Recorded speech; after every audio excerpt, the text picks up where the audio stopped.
Good morning बच्चों। आज हम हिंदी रीडर बुक में 15 चैप्टर यानी 15वां पार्ट दुख का अधिकार, बहुत अच्छी कहानी है, यशपाल जी के द्वारा लिखी हुई है।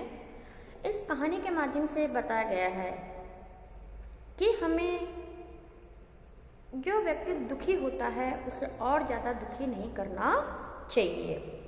कई बार क्या होता है कि जो पोशाक होती है, जो कपड़े होते हैं, वह भी दुख का कारण बन जाते हैं। कई बार आपने देखा होगा, बाजार में जाते हैं आप लोग, हम अच्छी दुकान पे पहुंच जाते हैं क्योंकि उसका मालिक जो होता है बहुत अप टू डेट कपड़े पहने हुए होता है, तो हम भी सोचते हैं कि बहुत अच्छा सामान मिलता होगा। लेकिन फुटपाथ पे आपने देखा होगा कि बच्चे ऐसे होते हैं जिनके कपड़े अच्छे नहीं होते हैं और फुटपाथ पे सामान बेचते हैं, तो हम लोग उनके पास नहीं जा पाते हैं। ये सोच के नहीं जा पाता है ये कितना गंदा है ना, और इससे कौन सामान लेगा। पर हम ये भूल जाते हैं कि हो सकता है कि उसकी क्या मजबूरी रही होगी या उसके पास में ऐसी क्या मजबूरी आई होगी कि जिससे वह इस हालत में वह वस्तु बेच रहा है। ठीक है, कई लोग क्या होते हैं, बहुत से लोग ऐसे होते हैं कि राह चलते ऐसे बच्चों को देखकर या ऐसे सामान जो बेचते हैं उन लोगों को देख के टीका टिप्पणी करने लग जाते हैं, है ना। कई बार हम देखते हैं महिलाएं भी होती हैं जो अब मार्केट में सामान बेचती हैं। तो पहले तो ये पहले तो ये माना जाता था कि जब महिलाएं दुकान पे बैठती थी तो लोग बहुत सी बातें बनाते थे कि देखो ये औरत कैसे जो सामान बेच रही है, इसको शर्म नहीं आती है, बहुत से ऐसे टीका टिप्पणी या उसकी निंदा की जाती थी।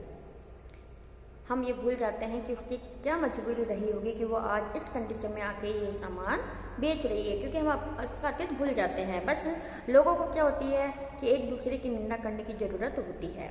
तो आज इस पाठ में यह बताया गया है कि एक महिला जो अपने पुत्र को खो देती है, उसके बेटे को मरे हुए एक दिन भी नहीं होता है, उसकी स्थिति ऐसी होती है कि उसके पास में खाने को कुछ भी नहीं होता है और उसके बच्चे चिल्लाते चीखते हैं, तो वह अपने बच्चों का चिल्लाना चीखना सुन नहीं पाती है और बाजार में खरबूजे लेकर बेचने के लिए आ जाती है। जब वो खरबूजे लेकर बेचने के लिए आती है तो आसपास के जो लोग होते हैं वह इसके दुख को न देखकर बल्कि उसके ऊपर निंदा करते हैं, कई तरह की बातें करते हैं, लेकिन यह भूल जाते हैं कि उसकी क्या मजबूरी रही होती है। तो आज हम इस पाठ में पढ़ेंगे दुख का अधिकार, बहुत अच्छी कहानी है। समाज में मनुष्य का अधिकार और उसका दर्जा निश्चित करने वाले कारणों में से एक कारण पोशाक भी है। पोशाक का मतलब होता है कपड़े, कि समाज में मनुष्य का अधिकार तो है, दर्जा भी। आज हम बहुत अच्छे कपड़े पहने, आज आप इतने अच्छे स्कूल में आते हो तो एक स्कूल की रेपुटेशन है, लेकिन जब गवर्नमेंट स्कूल के बच्चे देखते हैं, हम गवर्नमेंट स्कूल में बच्चे जाते हैं, उनकी पोशाक भी हम देखते हैं, यूनिफॉर्म भी देखते हैं, तो हम उससे ठीक है, हम ये देखते हैं गवर्नमेंट स्कूल में पढ़ रहे हैं, यानी गवर्नमेंट स्कूल को हम क्या कर लेते हैं, मामूली मान लेते हैं, है ना। तो एक जो पोशाक है उसका भी एक कारण है। वह हमारे लिए अनेक दरवाजे बंद खोल देती है, बंद भी कर देती है और खोल भी। अगर आपने अच्छे कपड़े पहने हैं, अच्छे आपका रहन सहन है, आपका रहन सहन व्यवहार खान पान अच्छा है, तो आपके सारे रास्ते खुले हुए हैं। लेकिन यहीं आपका रहन सहन अच्छा नहीं हुआ तो वहाँ आपके दरवाजे बंद हो जाते हैं, अर्थात वहाँ लोग आपको घृणा की दृष्टि से देखने लग जाते हैं। परंतु कई बार ऐसी भी परिस्थितियां आ जाती है कि हम जरा नीचे झुककर समाज के निचली श्रेणियों की अनुभूति को समझना चाहते हैं। कई बार ऐसी परिस्थिति भी आ जाती है कि कोई बात नहीं, हम नीचे अपने आप को शर्म से नीचे झुक लेते हैं और समाज में शामिल हो जाते हैं। उस समय यह पोशाक ही बंधन और अड़चन बन जाती है। कुछ खास परिस्थितियों में हमारी पोशाक हमें झुक सकने से उसी प्रकार रोके रहती है जिस प्रकार वायु की लहरें कटी हुई पतंग को सहमा भूमि पर नहीं गिर जाने देती। कई बार क्या होता है, आपने बहुत सी बार देखा होगा कि शादी ब्याह हो, फंक्शन हो या किसी का छोटा मोटा फंक्शन होता है, वही हम डेली जो घर में कपड़े पहनते हैं वही पहन के चले जाते हैं, ठीक है। तो लोग थोड़ा स्थिति में वैसे भी देखते हैं कि ये डेली इसी तरह के कपड़े पहनता है, लेकिन कुछ लोग ऐसे होते हैं कि फंक्शन के तौर पर रखते हैं कि ये मेरे फंक्शन के हैं, ये मेरे घर के हैं। जब उस कपड़े को पहनता है तो थोड़ा सा समाज में उसका रुतबा होता, थोड़ा बहुत ज़्यादा नहीं होता है। बाजार में फुटपाथ पर कुछ खरबूजे डलिया में और कुछ जमीन पर बिक्री के लिए रखे जान पड़ते थे। अब देखो बाजार का मामला आया, कुछ फुटपाथ यानी नीचे और कुछ डलिया जो बांस की टोकरी होती है उसमें रखे हुए थे। खरबूजों के समीप एक अधेड़ उम्र की स्त्री बैठी रो रही थी, क्योंकि उसका बच्चा मर गया था। बच्चे को मरे हुए 1 दिन नहीं हुआ था और वो बैठे बैठे रो रही थी। खरबूजे बिक्री के लिए थे, खरबूजे बेचने के लिए थे, परंतु उन्हें खरीदने के लिए कोई कैसे आगे बढ़ता, क्योंकि उसकी दशा अच्छी नहीं थी। ठीक है ना। खरबूजों को बेचने वाले कपड़े से मुंह छिपाए सिर को घुटनों पर रखे फफक फफक कर रो रही थी।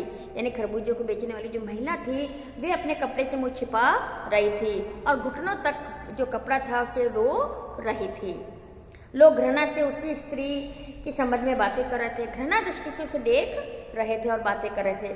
उस स्त्री का रोना देखकर मन में एक व्यथा सी उठी, एक मन दुखी हो गया। जब वो स्त्री रो रही थी तो मन एक दुखी हो गया, पर उसके रोने का कारण जानने का उपाय क्या था।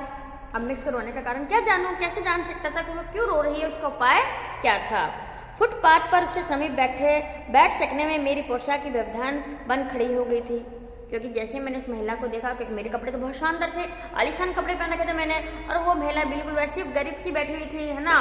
तो अब मैं उससे किस प्रकार पूछता, क्योंकि मेरे जो पोशाक थी वो बड़ा व्यवधान बन रही थी, रुकावट बन रही थी कि मैंने इतने अच्छे कपड़े होके मैं उस स्त्री से कैसे पूछूं कि तुम क्यों रो रही हो।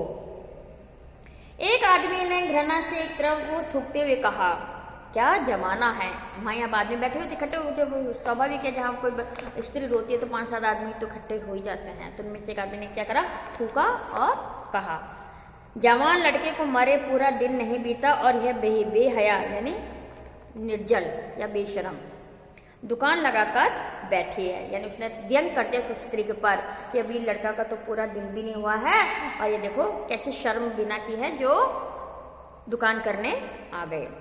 दूसरे साहब अपनी दाढ़ी खुजाते हुए कह रहे थे, अब दूसरा आदमी था, उसने अपनी दाढ़ी को खुजाया और क्या कह रहे थे, अरे जैसी नीयत होती है अल्लाह वैसे ही बरकत देता है, जिसकी जैसी नीयत भगवान उसी के साथ में ऐसा करता है। उसने भी ऐसा कह दिया है। सामने के फुटपाथ पर खड़े एक आदमी ने दिए सलाई की तीली से कान खुजाते हुए कहा।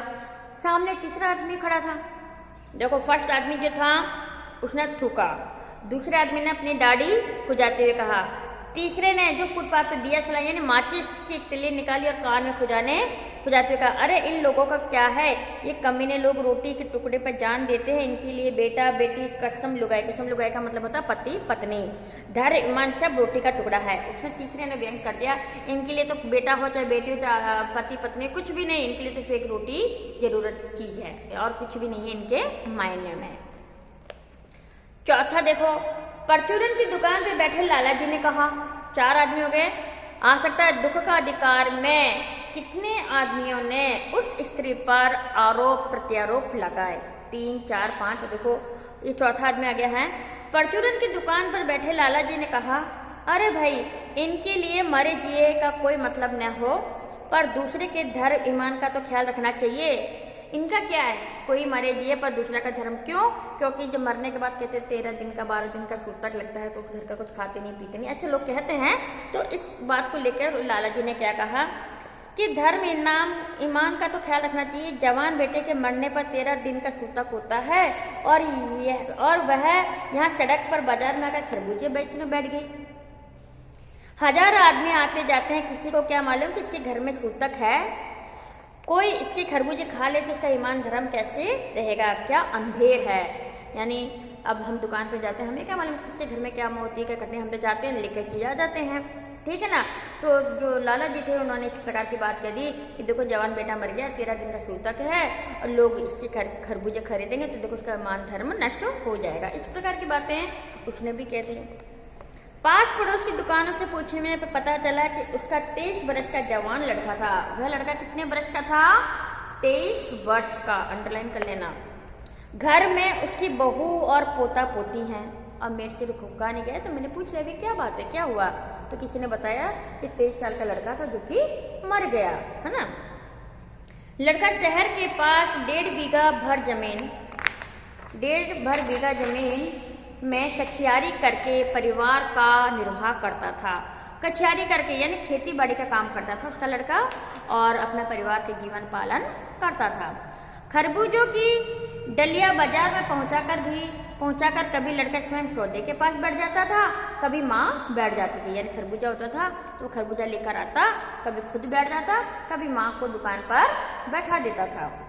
लड़का परसों सुबह मुंह अंधेरे बेलों में से पके खरबूजे चुन रहा था। यानी आसपास के लोगों लेखक को बता रहे थे कि परसों के दिन वो सुबह जो अंधेरा था, अंधेरे के टाइम पर वो पके हुए खरबूजे चुन रहा था। गीली मेड़ की तरावट में विश्राम करते हुए एक सांप पर लड़के का पैर पड़ गया।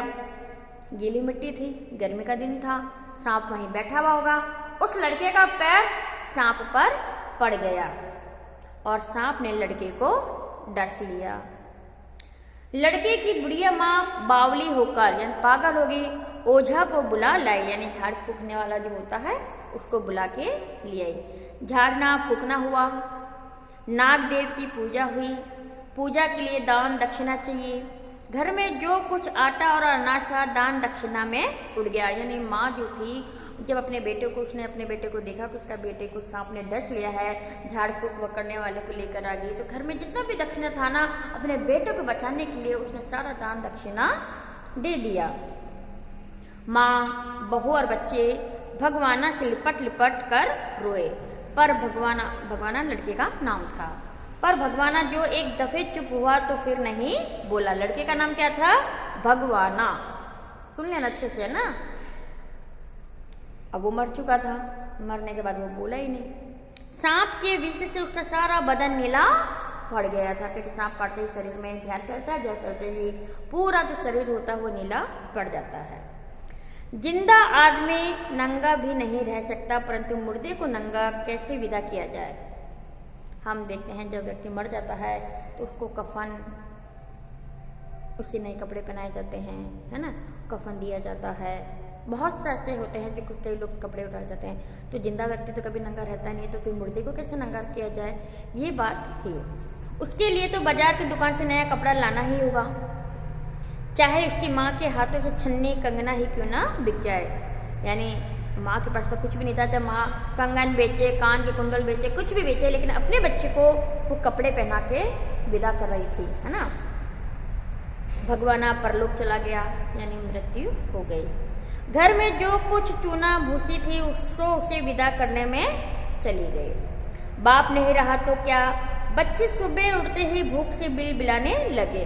पिताजी नहीं थे, बच्चे छोटे छोटे बच्चों को क्या पता, बच्चों को तो भूख सताती है तो वो तो रोते रहते हैं। अब जैसे ही वो मरा दूसरे दिन बच्चे भूख से रोने लगे।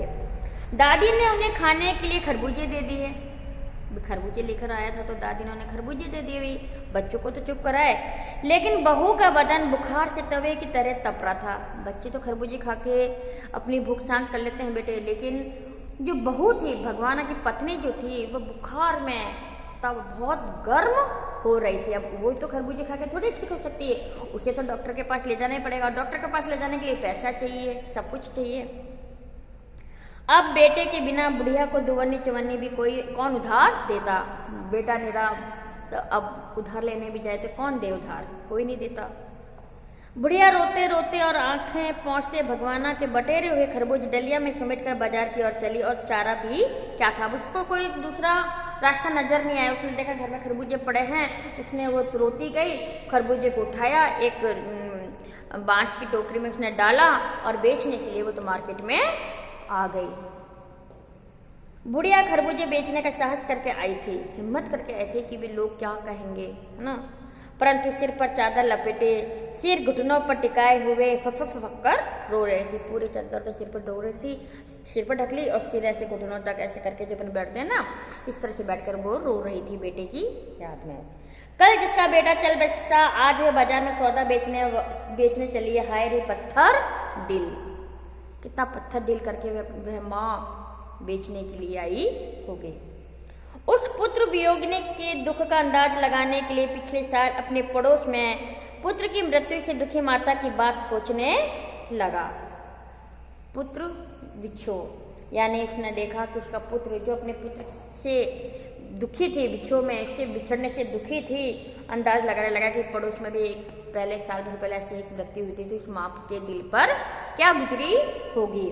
वह सम्राट महिला पुत्र की मृत्यु के बाद 2.5 मास तक पलंग से उठ न सकी। अच्छे खानदान की थी वह महिला, वह सम्राट तो अच्छा खानदान, वे अच्छे खानदान की महिला पुत्र की मृत्यु के बाद 2.5 मास यानी 2.5 महीने तक पलंग से खड़ी नहीं हुई थी। 15 मिनट बाद पुत्र वियोग से मूर्छा जाती। हर 15 मिनट बाद वो अपने पुत्र को याद करती और बेहोश हो जाती थी। मूर्छा ने आने की अवस्था में आंखों से आंसू नहीं रुकते थे और आंखों में जो आंसू थे वो तो हमेशा रहते ही थे। 2 डॉक्टर हरदम सिराने बैठे रहते थे। किसके पास? उस खानदान, जो अच्छे खानदान वाली महिला थी उसके पास। हरदम सिर पर बर्फ रखी जाती थी क्योंकि अपने पुत्र के वियोग में बुखार भी आ जाता था, सब कुछ हो जाता था। शहर भर के लोगों के मन उसके पुत्र शोक से द्रवित हो उठे थे, यानी शहर के जितने भी लोग थे सब उसके पुत्र के बिछड़ने के दुख से व्यथित थे, है ना। जब मन को सूझ का रास्ता नहीं मिलता तो बेचैनी से कदम तेज हो जाते हैं। बिल्कुल सही बात है, जब मन को कोई रास्ता नहीं मिलता है तो बेचैनी जो होती है ना, बहुत घबराहट से और अधिक तेज हो जाती है। उसी हाल में नाक ऊपर उठाए रहा चलते से ठोकर खाता मैं चला जा रहा था।